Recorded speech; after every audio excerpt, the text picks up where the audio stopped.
Thank you for the opportunity to come here today. And God, we just thank you for a little bit of sunshine here this morning. We pray we get a little more of that as time goes on and get away from this cold winter. And God, I just pray this commission does everything that we can to represent this county in its brightest days and its darkest days, but leave it better off than where we found it, depending on whenever our terms began. God, I just pray we come to this meeting with understanding, patience, and virtue. And God, I just pray that again we do everything we can to leave this county better off than where we found it. In your holy and precious name we do pray. Amen. Amen. I pledge allegiance to the flag of the United States of America and to the republic for which it stands, one nation, under God, indivisible, with liberty and justice for all. Sorry about that. We'll get started here in just one moment. And you're with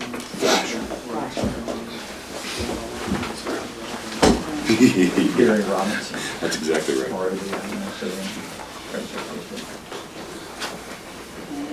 Joanne. Rachel, yes. Okay, thank you.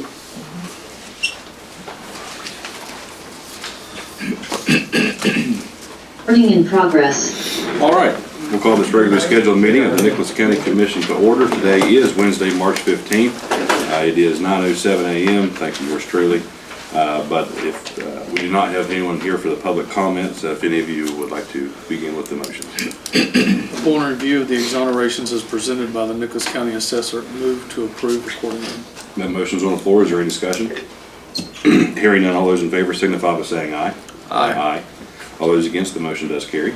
Upon review of the estate and fiduciary matters as presented by the Nicholas County Clerk, move to approve accordingly unless otherwise noted. That motion is on the floor. Is there any discussion? Hearing none, all those in favor signify by saying aye. Aye. All those against, the motion does carry. Upon submission of the budget revisions received from the elected officials and department heads, the Commission will take appropriate action as deemed necessary. That motion is on the floor. Is there any discussion? Hearing none, all those in favor signify by saying aye. Aye. All those against, the motion does carry. Upon review of the invoices as submitted by various departmental offices, the Commission will take the appropriate action as deemed necessary. That motion is on the floor. Is there any discussion? Hearing none, all those in favor signify by saying aye. Aye. All those against, the motion does carry. For terms of office expiring, we do have Mr. Todd Dean concerning the Wilderness PSD, with the term of office expiring April 1 of 2023 for a 6-year term. My understanding, Mr. Dean is willing to continue serving on that board, and to my understanding, we haven't received any other recommendation. I'll make the motion. Okay, that motion's on the floor to reappoint Mr. Todd Dean to a term of office expiring April 1st, 2029 for the Wilderness PSD. Any further discussion? Hearing none, all those in favor signify by saying aye. Aye. All those against, the motion does carry. We're 1 minute early, but we have with us Ms. Cassandra Lawson, the Senior Project Specialist, Region 4 Planning and Development Council. And first up, we have the Birch River PSD with the Wilson Ridge Extension. Okay. So the Birch River PSD is back before the Commission with an update on the Wilson Ridge Waterline Extension Project. If you remember, the project exceeded the total amount allocated to it, primarily due to stone graveling requirements implemented by the DOH after the project was under construction, and also engineering inspection that was a direct result of that as well. And maybe just a little bit short on my copies, but here's another set of what we looked at last time. And so because this project serves residents in Clay, Braxton, and Nicholas County, 60% being in Clay, 25% being in Braxton, and Nicholas County comprising 15%. The PSD has went before each county commission and asked if they could provide a monetary support based on that percentage. And so the total anticipated overage is $45,000. That equates to $27,000 coming from Clay, $11,250 coming from Braxton, $6,750 coming from Nicholas. And so both Clay and Braxton have said, contingent upon the other remaining commissions being agreeable, that they are agreeable as well. And has anybody in the state Yeah, I went down and spoke to Senator Woodrum, Senator Deeds, and the House Majority Leader, and I got nowhere with them. I mean, they all gave their calls out and tried and done deal, which I think is absolutely ridiculous. Do you have a breakdown of what all this is gonna cost? To some extent, to some extent. Another thing I did clarify, this is already done. Yeah, Yes. it is. Yes. It is.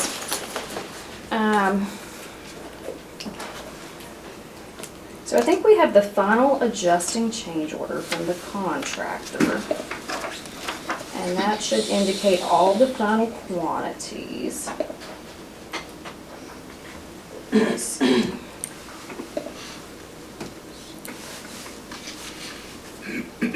But it's not been signed, so I apologize. It's not in my file, it's in my email.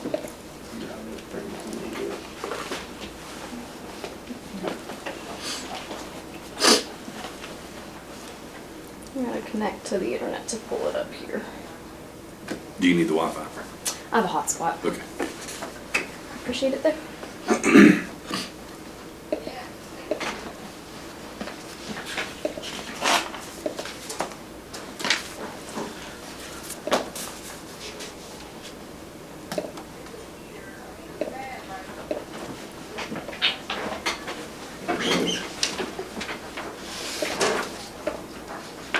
Bear with me for just a moment.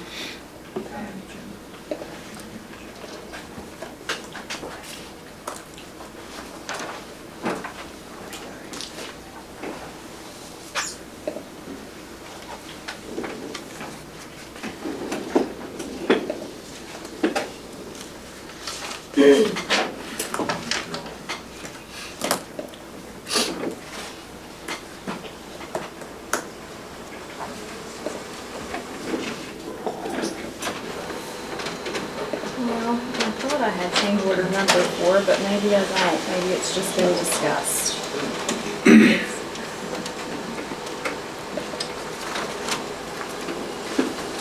So it's been referenced, the final adjusting change order, and what that takes into account is all quantities, whether they were over or under, and adjust the contract, to actually show exactly the quantities installed. And it's been discussed, but I do not have the prepared copy.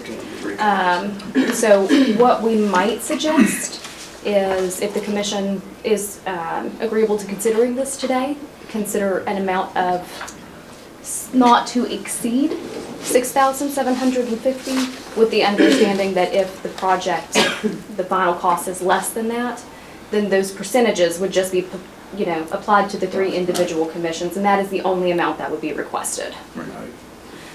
Because we may find Region 4, we actually stopped our billing in February, so that in March, we can know exactly how much administrative fees are left as well. That can also be applied to that amount.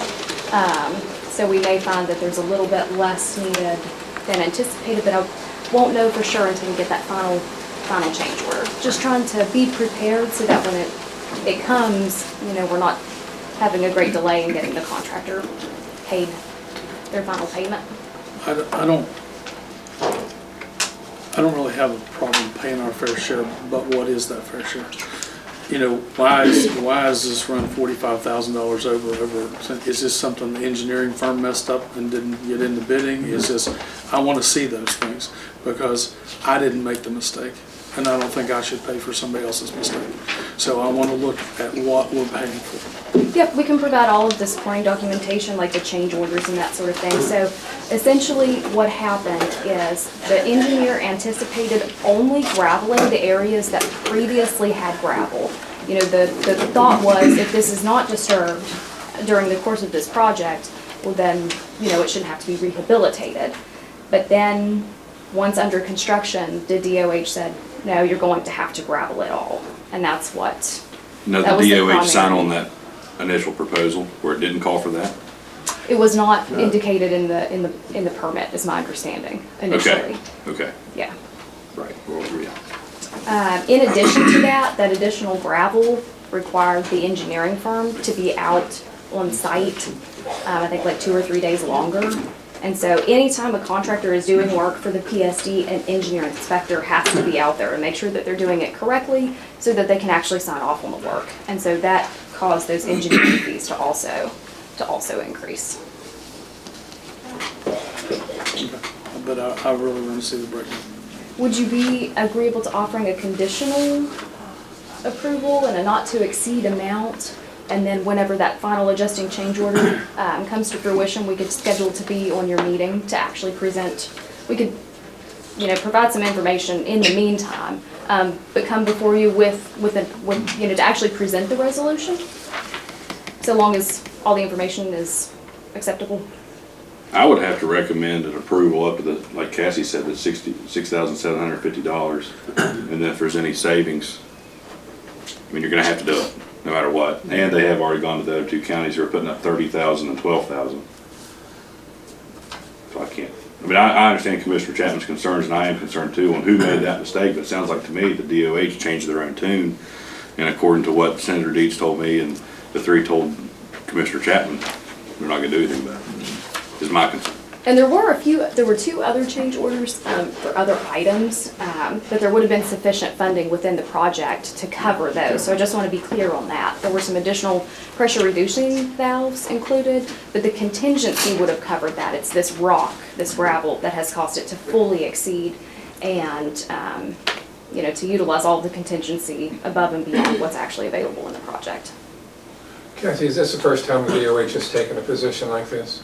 No, we were actually talking about it out in the hallway when Craigsville PSD did their Tioga project. The DOH required them to gravel some areas that were not disturbed at all, that they had actually bored underneath the road, and DOH had made them gravel. Who's actually been billed for the gravel? So the contractor did the work. So the billing is coming to the PSD through the contractor. So the contractor's paid and he wants reimbursed? Yeah, he's already done it. Yeah. I know we had some initial discussions the last time, but what can we put measures in place to prevent this in the future if it's something that we've encountered, it's like maybe it's the second time? How do we avoid that? Ron, I know you're not Birch River PSD's engineer, but I'd lean on your engineering Like, kinda in general. experience It's since kind you're of tough here. because you do submit the plans and specs to the DOH, and they go through them, and then they approve the permit, and they have a copy of the plans. And it's hard to nail them down because on the back of the permit, it'll say that anything in the field will supersede what the permit says. So if you're coming down South Street and there's a 6-inch berm and the inspector says you need to make it a 12-inch berm, what he says in the field will supersede that actual. Yes, they're sliding a blank check in their back pocket each time. Mhm. Yeah, It that's, saves money Like on she their said, it's budget. similar on a project we did in that's Tioga. where I was going with it. We bored it, we didn't disturb it, but we had to put Gagnon-sized stone on both sides of the road. We were fortunate enough that we didn't go over the contract, but we've seen that quite a few times. and that's something I would look for legally, is to address that in the long term. I mean, I don't think that's, I hate to use the word fair, that's kind of a kid word, but I don't think that's right at all. I mean, they've got you by the short line by the time they get to that point, because you can't close it out and get people paid. But it's the fine print on the back of that they get you every time and say that anything in the field will supersede. I just wonder if that's something the engineer ought to anticipate Yeah. and add some extra Well, that's cost to something it. that's great. If you don't spend it, you don't spend it. Added just slightly. Usually we have a little bit more ability to build our contingency, but with this critical needs program, it was $800,000 or no project Gotcha. whatsoever. And at that juncture, before going to construction, if you needed additional funds from outside sources, it was not an option. It was $800,000 or no project. So they kind of had to go, with that. Otherwise, we usually have the ability to build in some padding here and there just as a safeguard.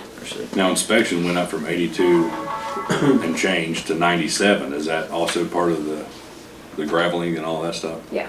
Who's the inspector? The state or the No, an engineer? It would be a representative of E.L. Robinson, the Okay. engineering firm. I don't So remember that's- his name. Lester, It's 15 grand. $15,000 for 2 to 3 days. Yeah. There's got to be some room in that. I can't answer that particular. Well, they probably have the freedom to Is that build it? what have you. Yeah, that's another one of those blank checks. I figured that was the state is the reason I asked. But that's not saying we can't bring them in here and make them accountable. Right? It's justified. That's a lot of money for a Yes, couple of it days. is. I mean, 15 grand. Right. can go along with that. I don't wanna hold up what they've done, Right. but I can go along with that too. Because I don't think the $6,700 is an issue, it's just how we got there. I mean, that's, you know, it's obviously being a hurdle. Okay, it's done.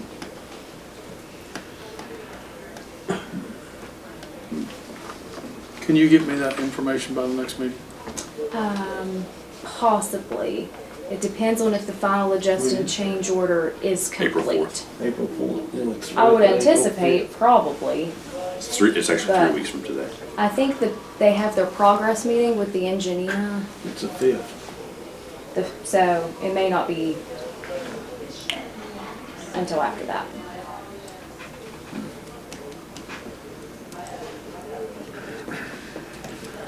It may end up being like the meeting in the middle of April. We can promise you a decision then. But give me information. I need Is some that gonna hold up questionnaires. what you're doing? I don't think so. They're not gonna be happy about So they'll We're submit. not happy about $4,000. We're not either. So, They give the Department of Highways number to call for complaints. yeah, if they'd like to come in here and talk to us, it. Yeah. we'll put them under the same scrutiny. But I'm tired of writing checks for somebody else's mistakes. The PSD will meet on the 11th, at which time they normally will approve their contractor's pay estimate.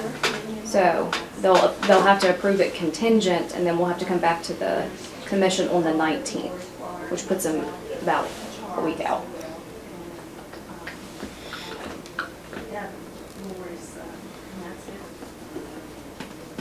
I think is how that'll work out. Let's do that. I make a motion, we table it till the next meeting. Okay, that motion's on the Following floor. meeting, the April, Be 19th. yeah, April 19th meeting. Okay. That motion's on the floor. I'm sorry, I interrupted you twice. I was asking her if that was good. Oh, okay. Yeah, I think that'll be okay. Okay, good. Okay, that motion's on the floor. Any further discussion? All those in favor signify by saying aye. Aye. All those against? Aye, just for the fun of it. The motion does pass, and we will revisit this on April 19th. I'll probably end up being here for some other reason or another, so. I'm not sure. I'll be there. Thank you. See ya. Thank you. And then, also, we have the Birch River PSD Generator Project, Resolution number 1. Stop. Yes, so this project is very similar to the generator project that Craigsville had. The funding is exactly the same. It's funded through the state emergency management division. They've recently changed their name, I can't remember exactly what they're called, but it's through a FEMA grant. So that pays 75%, and then 25% comes from the West Virginia Infrastructure Jobs and Development Council. So the commission was the sponsor of the FEMA application, and the PSD had to directly apply for the 25% match. So we'll have, just as with Craigsville, we'll have the commission writing a check for 75% of it when the funds are received, and the PSD will write the other 25%. Just the way the program worked out. But so this is the first pay request for the generator project. It is currently out to bid. I think the bid opening is March the 23rd. So this is 50% of the cost for design in the amount of $7,500. And of that 75, the commission will be requesting the state for 75%. Again, the other remaining 25%, the PSD will request it from the matching amount. You're handling that. Yep, yep. If you want to see that, question number 1. And so,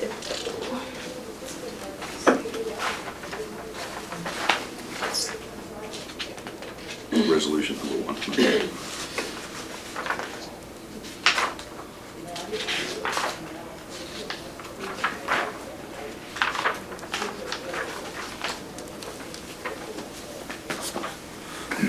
Sound just you. Just need- Is there a motion? I'll make a motion to, whatever Cassie said. You probably like the sound of that, don't you? yeah. Okay, so that motion is on the floor to approve the resolution number 1 concerning the Birch River PSD generator project. Any further discussion? Hearing none, all those in favor signify by saying aye. Aye. All those against, motion does carry. So, we've actually got a sign and a copy for us, so you can have that. And then up next, we have the Craigsville PSD concerning an influent pump station funding request. And so I think you probably know most everyone here. This is Ron Bustani. He's with Thrasher. He is the PSD's engineer for this project. And then we have Gary Robinson, their, I guess superintendent is probably the correct general manager. And then Joanne Flynn, the board chair. And this is in regard to one of the pump stations that serves the sewer system. And I will let Ron speak more intelligently about the rest. Thank you guys for, I'm down there, I know stuff. the PSD has a influent pump station located, it's at the wastewater treatment plant. And for the most part, it's original to its installation. The PSD's done a really good job in maintaining valves, pumps, piping, and things like that. Over the last probably, about a year or so, they've done various patches to the station, and it's kind of beyond repair at this point. Keep in mind, this is the main station going into the wastewater plant. So all the sewage from all Craigsville is coming through this station. The station is actually upstream from the water treatment plant.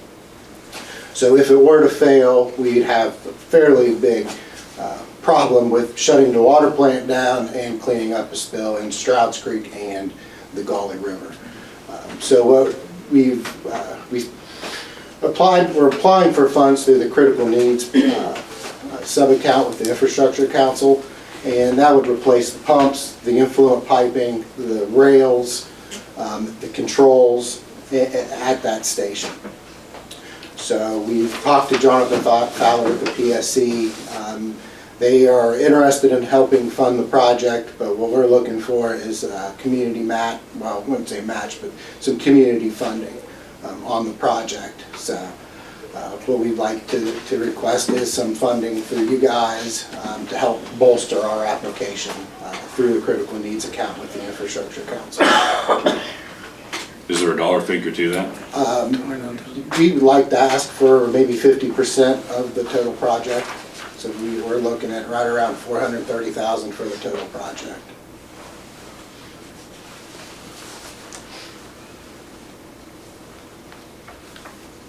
What is your basis of asking for 50%? Just to try to leverage the critical needs program's fairly new with the Infrastructure Council.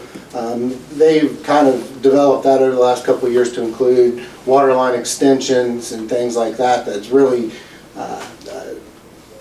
taken a lot of money out of that account.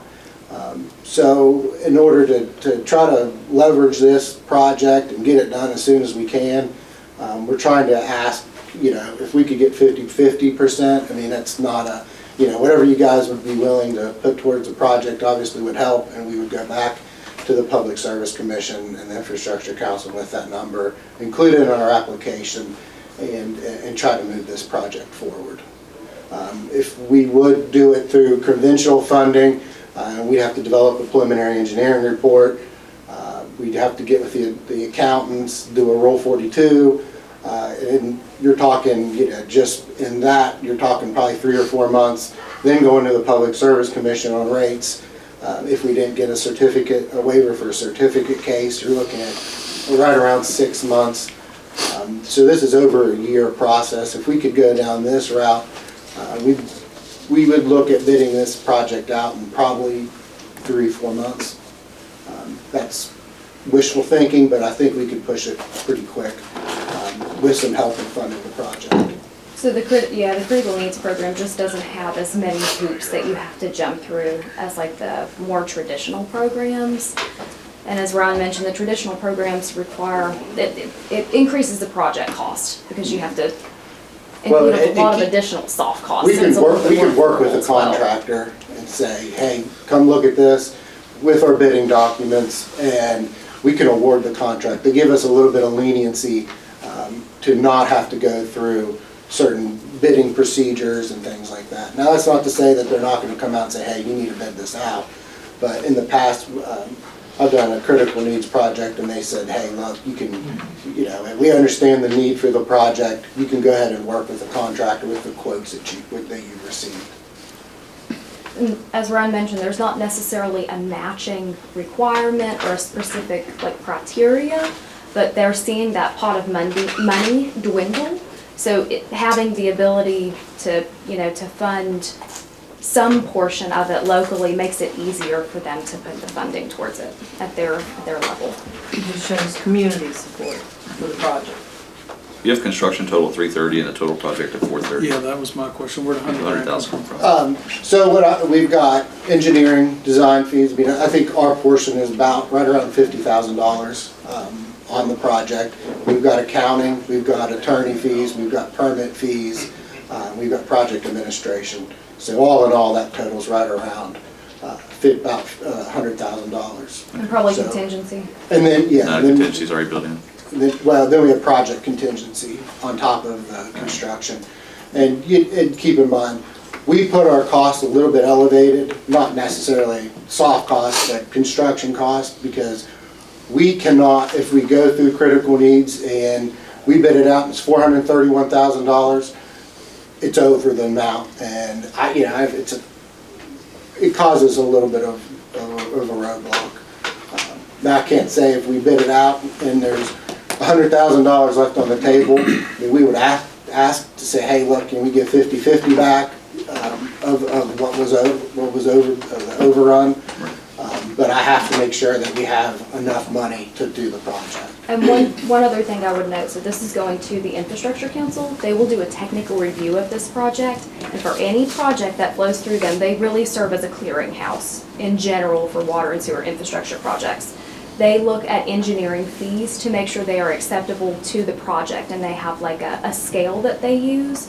And if for any reason an engineering fee is more than that scale, engineering firms have to actually request a waiver from them. So just to give you some confidence in the soft cost being appropriate to the total size of the project, that is also reviewed by them. Sometimes you do have that happen and it's reasonable, like if there's a lot of extra geotechnical work you have to do, or a lot of additional environmental because you're gonna be in the river or something. That's not gonna be the case here.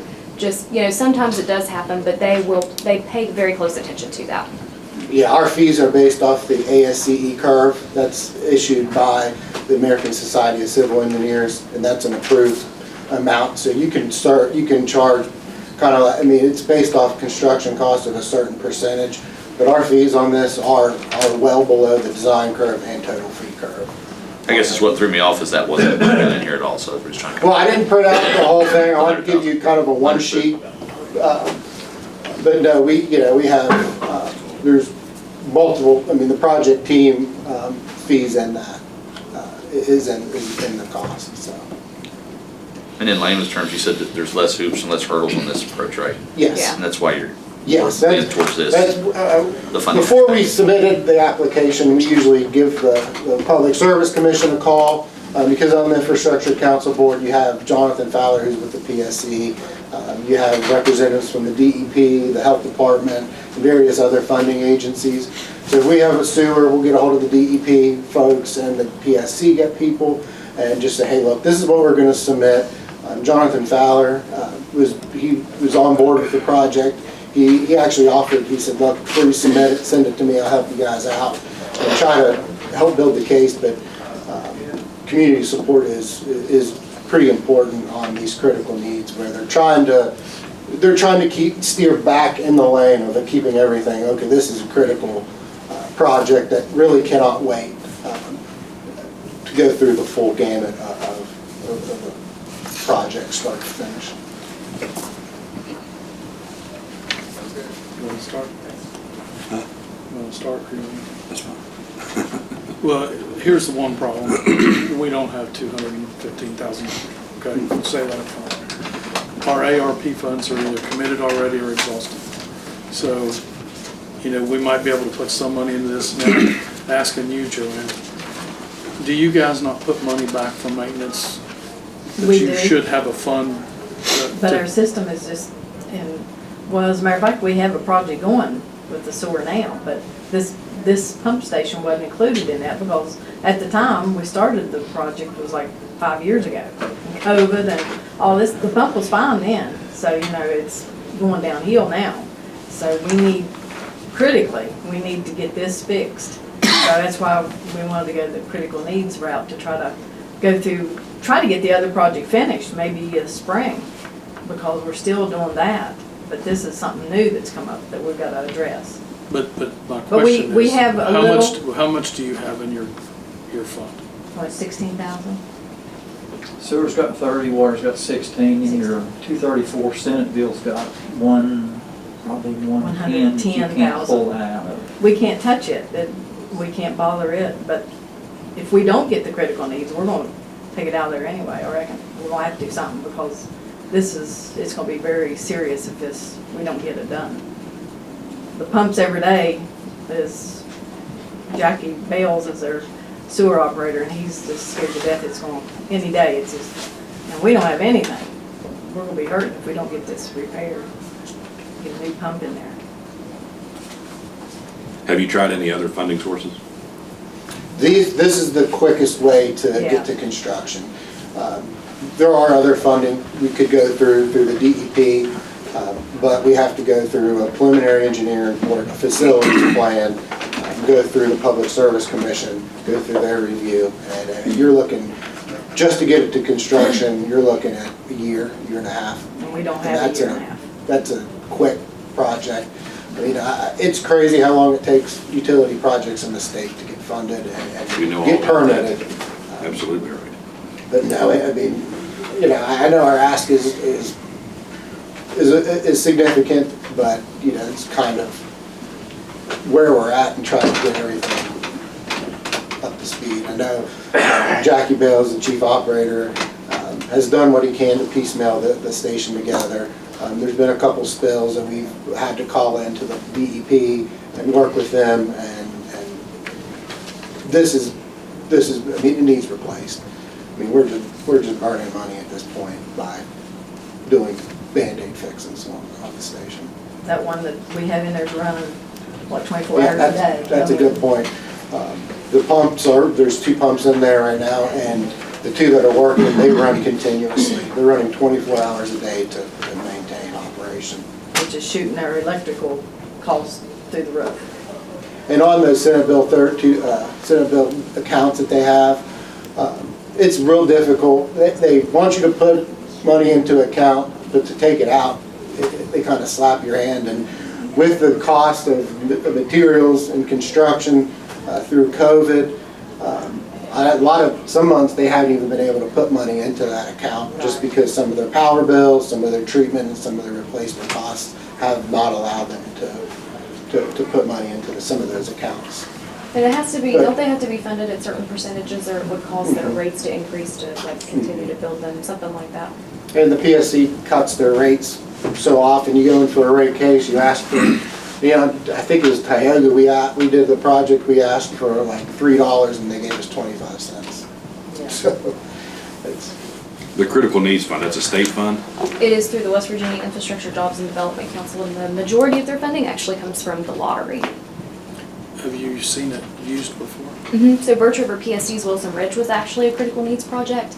And they were one of the first. They're not doing so many water line extension projects now as they were. Birch River was really fortunate to get the grant that they did, because they're trying to really hold their money back now for issues like this that are really, you know, really critical in time. Not that, you know, public water service isn't a critical health need, but this is more kind of what they're prioritizing now.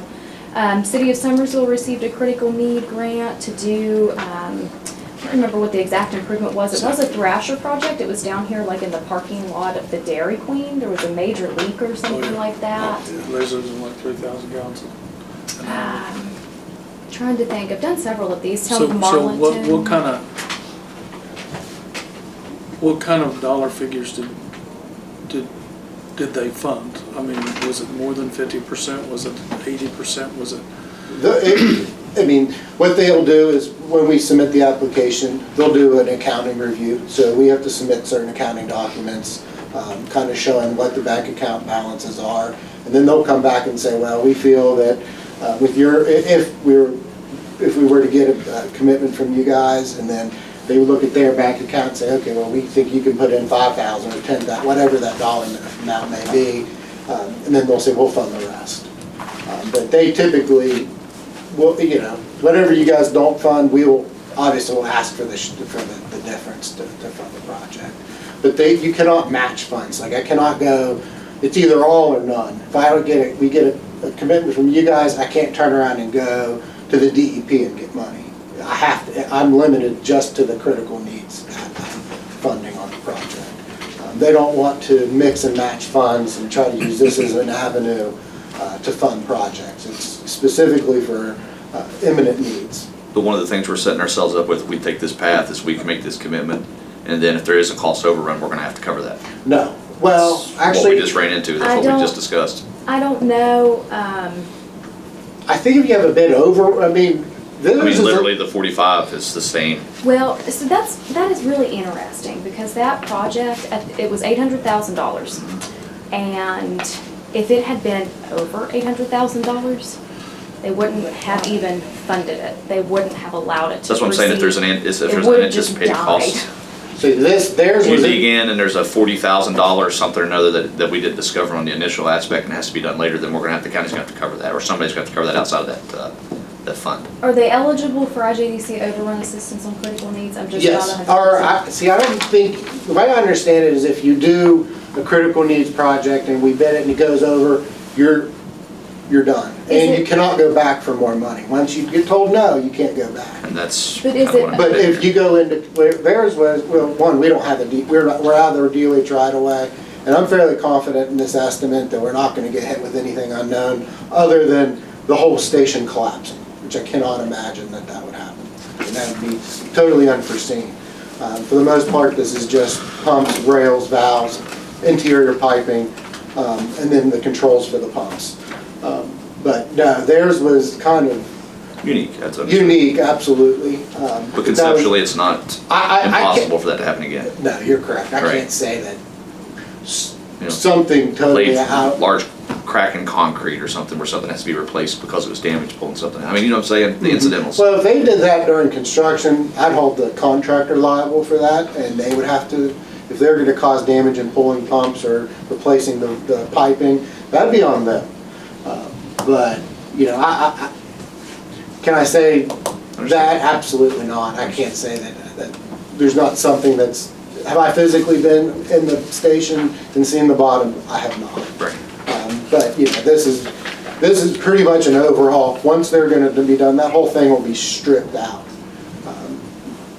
There won't be anything in there. And then we'll put all new stuff back in there to maintain operation. But you think the tank's fine? You just, the guy. Yeah, yes, sir. I think that we're doing a project now with them where we're kind of doing the same thing to a bunch of the other, or all of the other pump stations. And we're stripping, we haven't, I can't imagine that there'd be anything. And there's some patches that you could do, and you could line it with the contingency money. The contingency money would be, that's in the project, would be enough to grout the wet well, and then we could look at doing some kind of coating, spray lining of that station if there's something wild that we didn't know. But there's always a possibility of something like that happening, but I would like to say that it's slim to none. So if you put it to bid and it comes in at 400,000, you got a $30,000. Can we say ours was last money in, so you only need up to a certain amount, or? I can't answer that. I don't know. I don't know who would say we want their money back first. I mean, it'd be, we could talk to Wayne Morgan with the Infrastructure Council, ask him if that's a possibility. I think it's a fair possibility. I mean, but you asked for, if it goes to it, you go to them and say, we put 100 grand in, they said, we'll go 330. But you don't need all, do you see what I'm saying? Is theirs set, or is it on a contingency percentage basis too? I think we would have to ask them. Usually infrastructure, when you're working with all of the other funding agencies, they like to recoup their money first. Yeah, infrastructure is last in, first out. But this may be This is a unique. little different with Yeah. the critical needs. But if you're looking at 430 on the overall project, we put in That'd be a 130, you're only question. gonna ask for 330, right? Oh, absolutely. Right. Yeah, Yeah. we're not, we're can ask bare them. boned. I'll be honest, even our fees, and even the regions for administration, nobody's trying to, our fees are pretty much what we're gonna have in it. No, what I was getting at is there wouldn't be anything left over on that aspect. like what he's talking Oh, about. we're not, yeah. But if the bid came in less. Right. If you put in, Right. if you put in 100,000 and we would minus our ask to 330,000. Right. Yes, sir. Yeah.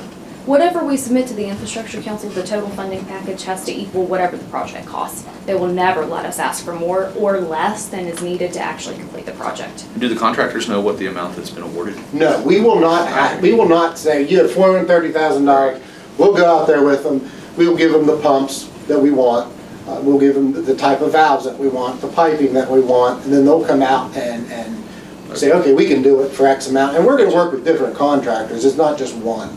We'll get quotes and make sure that we're going with a good contractor that's gonna give us a fair price. Gotcha. But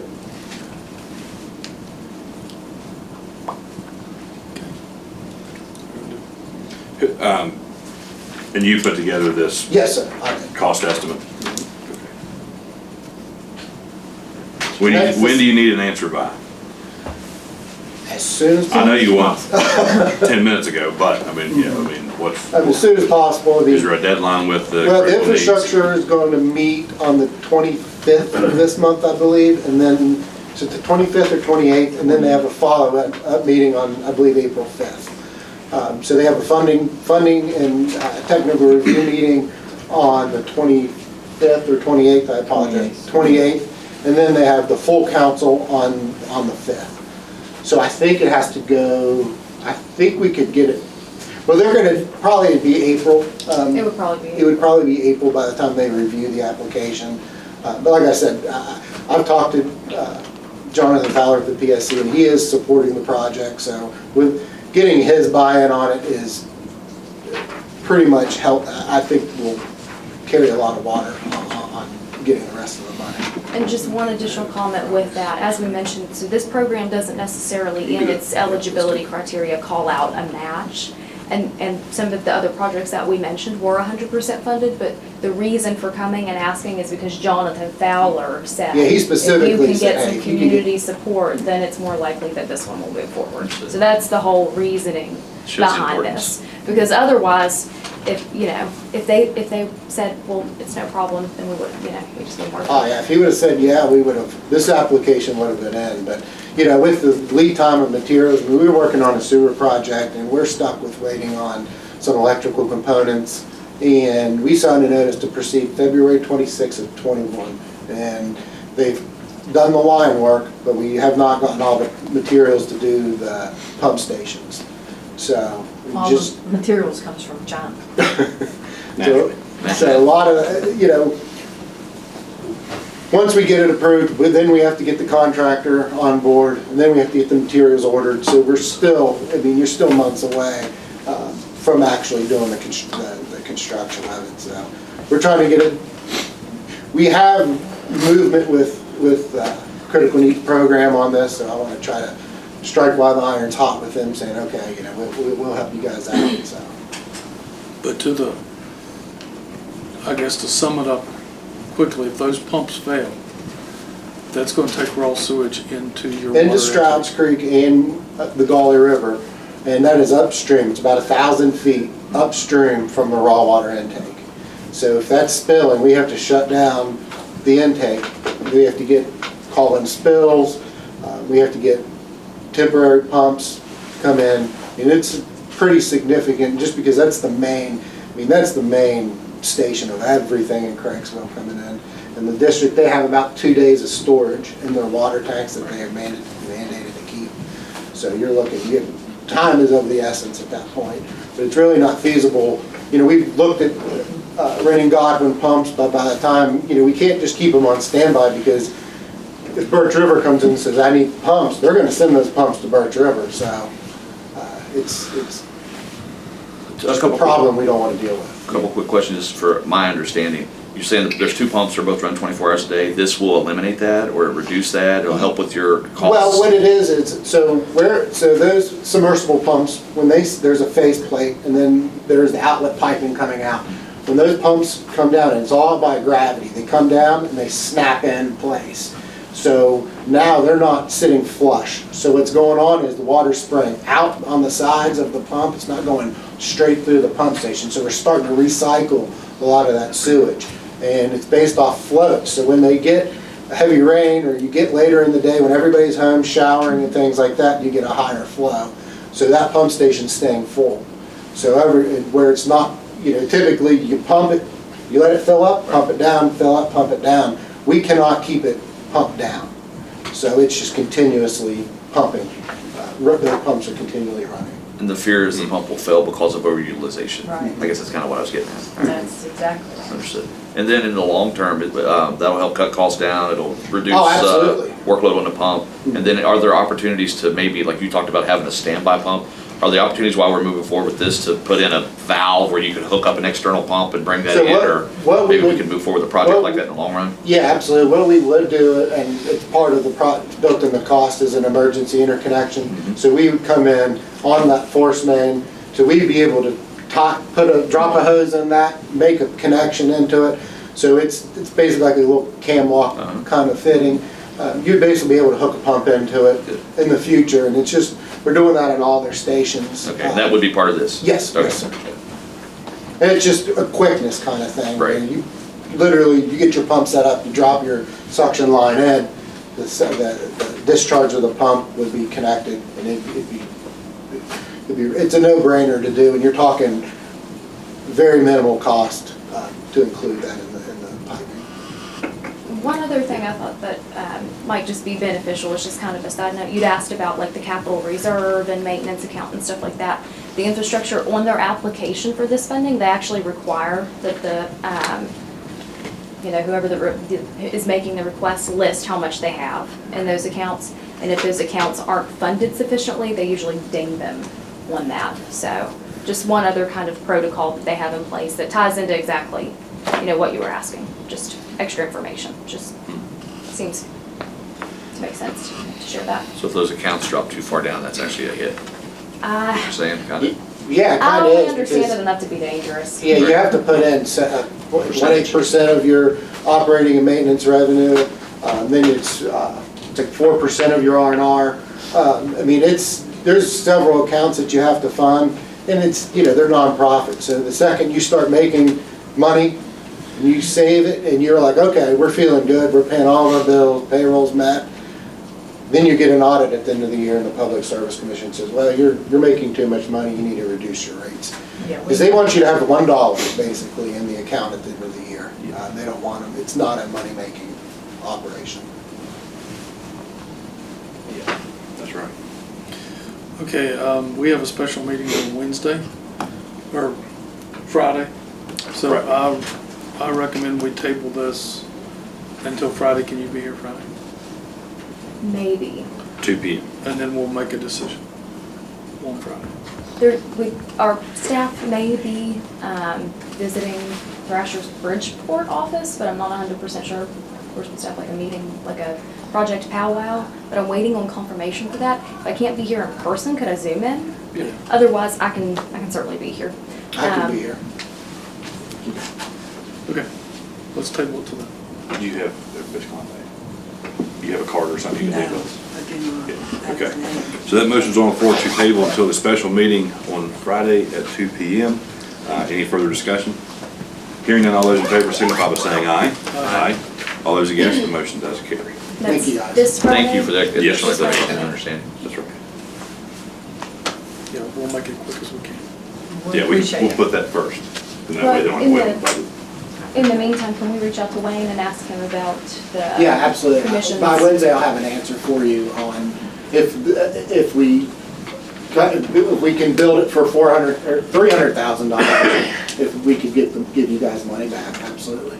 If they can be last in, I guess is the way Last to. last Last in. in. Okay, thank you. Thank you all. Thank you, guys. Thank you, appreciate it. I would like to recommend amendment to the agenda to skip down to the 9:40 appointment and then revisit the 9:20 and the 9:30 after the fact. So we do have our honored guests here with us already. Is there any objection to that? Very good. That being said, we have with us Dr. Lou Gilbert and Anita Groves. They are here to represent the Summersville Rotary Club, and this is the Rotary Club's countywide coat program request. Good morning, Commissioner Cole, Commissioner Chapman, Commissioner Roberts. Hopefully we'll be brief, not as long-winded as things that have been going before us, but I do want to thank the Nicholas County Commissioners for allowing me and Anita to come before you as members of the Summersville Rotary Club to ask for your financial support. We are here today to ask for the county's support in providing our organization grant funding to continue our yearly county and community projects in which we give back to the Nicholas County citizens. Our Summersville Rotary Club was founded in 2006, 17 years ago, and has historically been active in Nicholas County projects and activities on a routine basis. We remain active in county public school systems by supplying hard copy dictionaries to all the third graders at approximate cost for around $1,000 a year.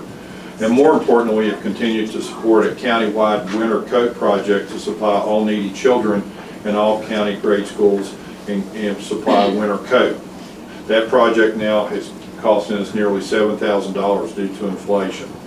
Historically, we have partnered with the City of Summersville, the Summersville Fire Department, to fund, replace, and maintain the Summersville Lake rescue boats. We recently donated new pool deck furniture to the Nicholas County Memorial Park Pool and purchased much-needed pool cleaning equipment as well. Every September, we co-participate with the City of Summersville with the Fall Potato Festival by encouraging local county potato growers in a state fair atmosphere to show off their prized potatoes and financially support their hard work with monetary awards. We annually donate hams to the food pantry around the holidays, last year around $3,000. We have participated and donate services to the Sheltered Workshop, Adopt a Highway, our local nursing home, and several seasonal holiday events with our community children. While the Summersville Rotary Club is part of a worldwide Rotary International, at least 95% of our focus is directly reinvested back into Nicholas County and our local communities. So what we give out in benefits and services far outweighs what we take in. Thus our motto, service above self. In summary, we're here today to continue our positive momentum that we just recently regained after being set back by COVID to maintain our current services and funding goal levels. Simply stated, we want to continue growing our yearly Children's Winter Coat Drive project. However, the need and the cost of these coats continues to escalate. Therefore, we are humbly requesting a $6,000 grant from the Nicholas County Commission to help maintain our momentum and continue providing these benefits and services to the children of our county and our community. We also want to thank you for your past support and time and consideration and welcome any questions or comments on this request. Humbly submitted, Dr. Lewis D. Gilbert, President of the Summersville Rotary Club, and Anita Groves, our grant chairman for our Rotary Club. We supplied 200 coats last year, and the cost for it was quite a bit more than the previous year just because of the prices of everything going up. And we supplied them to all the elementary schools in the county. Yeah, whole county. Any questions? How much do you think the total project will be? About $7,000. So Rotary would be the remainder? Of course, it's not a critical need project, but it's much needed for our kids. That's right. But you're putting skin in the game. Yeah. Yes. Okay. I make a motion, we fund $6,000 from coal severance to fund this. That motion's on the floor. Is there any discussion? I wanna look at- Okay. Any other discussion? Hearing none, all those in favor signify by saying aye. Aye. All those against, the motion does carry. So Thank you. Thank you very all. much. One other Nice comment was brought up in the Rotary Club this morning. We were talking about the drone. Mr. McGinnis has been so gracious to come to our meetings and talk about it. We have essentially committed to help fund it. We understand the county may also be involved, so we wanted to make sure that we were all coordinated with that to help with the funding of the drone and the care of the rescue dinghy, Yes. et cetera. So maybe Mr. McGinnis can address that as well. Since he's here, I didn't realize he was going to be here today. And how we're going to fund it. The collaboration. Yes. I appreciate everything that you all have done and support emergency management. I spoke with Bill the other day. Our plan is once the drone is ordered and it comes in, the company itself is going to come in and train all of our water rescue techs in the county. The drone itself will be placed on our rescue boat at the marina until it comes out for the winter season. Then at that time, it'll be kept at our office. But I've spoke to Bill, and I can also come in and speak at the next Rotary Club and explain everything with the training and what we're going to do as far as the operations as well. But I just want to say I greatly appreciate everything that you all do for the county. But What's the total cost of the drone? it was $3,500, I think, yes, and that's training included. Yes. Is that something you could just buy out of your budget Yes. and let them reimburse you? Yes. Would that be okay, please? Say it one more time. That he just buys the drone out of his budget and then gives you a receipt and you reimburse his fund? I think it would be reasonable, because we'd already approved to do it. So Okay. I think we were in that range at that cost. We didn't know exactly, because we didn't have the exact cost. Yes. Yes. Okay, and once we get it in and get it in service and train and stuff, I'd like for you all to come down Absolutely. and be a part of that. And- Well, we'll get you back on the agenda sometime Okay. soon here, just to kind of talk about that again as well. So I Yes, do sir. appreciate it. Thank you. Very convenient this all happened. Yes. Absolutely. Okay, that'll work. Yes, sir. Thank you. Thank you, guys. Yeah, thank you. I haven't heard from Rodney. Now, that being said, back to the agenda, we have at the 9:20 appointments, what we'll go back to. At Commissioner Chapman's request, this is a discussion concerning the Wilderness PSD project that we had committed funds to. We still have Cassie with us, but if you'd like to, What are we talking about? Wilderness, I'm sorry, He yes. wasn't really sure what we were Yeah, I talking wasn't sure about. what we were talking Oh, okay. I wasn't either, so. Well, Three's company too. Well, the thing of it is Oh, I know they exactly come what we're in, talking about. we committed like $630,000. Yes. But they come in significantly under budget, like 160. So my request Do you know what the is amount is? we don't put that much funding in, and then we can take maybe some of that and put, That was an email I sent out to you last week. yeah. Sure. So this is Leslie Taylor. She is the lead specialist for this project, but she clued me in kind of on the details so that she couldn't be here today, and I'll have to report on her behalf. So the underrun was $160,000. She indicated that USDA, if you kept your money in, USDA would reduce their loan by that amount. If you would choose to recapture that money, USDA would not reduce their loan. And Leslie indicated that, looking at the overall funding, reduction of the Nicholas County Commission contribution doesn't have an extreme impact on the project. If they reduce their contribution, the USDA loan will remain as offered in the letter of conditions. Reducing the loan and leaving the Nicholas County contribution as is changes the post-project rates by less than 10% for 3,400 gallon usage. The only reason, they came to us because they were over budget in their bidding. So we committed the over amount. So now the over amount's less. So our point is, we weren't even in the project until they needed over. So my opinion is, we reduce our amount. 'Cause we can The whole utilize it. amount or just the overrun? Just the overrun. Just the overrun, okay. Yeah, Gotcha. well, 160,000 or something. $161,000. Yeah, that's what would be my opinion. And USDA was fine with that. Yeah, and because they can fund the difference, it's just, their funding is low, so that does have an impact on rate, but as Leslie mentioned, since, $161,000 isn't super substantial, that it's gonna have less than a 10% impact on post-project rates.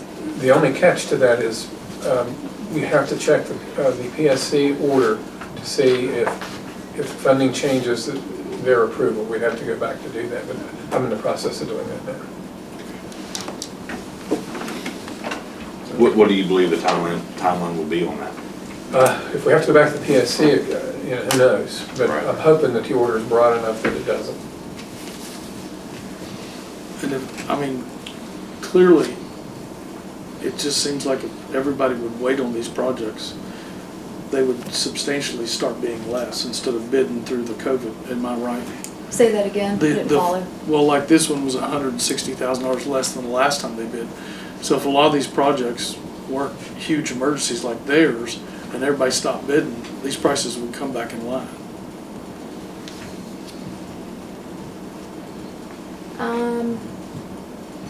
So are you talking about like the the market, Yeah, I Yeah. mean, market driven, I mean, you'd start getting inventory again and things like that, and prices would come down, so. and that's what's, so crazy right now because, you guys have had ARPA money. Every county commission has had ARPA money. Every, municipalities had ARPA money. The states had ARPA money.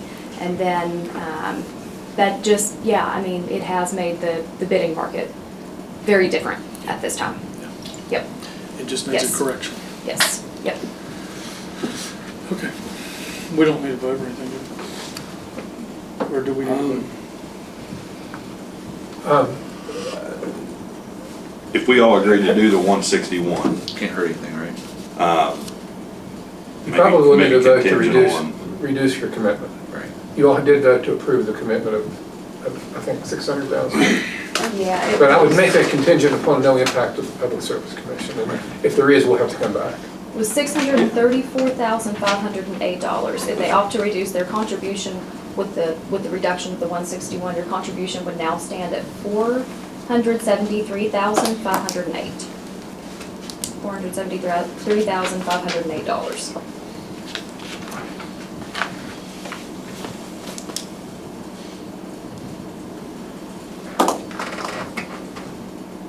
I'll make a motion to reduce our funding to them to $473,508. You want to add the pending the PSC? Pending PSC approval, is it? Pending no impact on the PSC. Yeah. If there is, we'll come back. Okay. That motion's on the floor. Is there any discussion? Hearing none, all those in favor signify by saying aye. Aye. All those against, the motion does carry. Thank you for sticking around for that. Absolutely. And then the last thing on the revised agenda now is at my request, just talking about the E911 properties on Church Street. Of course, this is referring to the McClung House and the tracks around it. Springs here, the auctioneer keeps calling. And I'd like to have just, I guess, because I know we had some other people approach us after we was going to put it out to bid with some ideas that we haven't heard from since. Basically just a recommitment to go ahead and put those out to auction.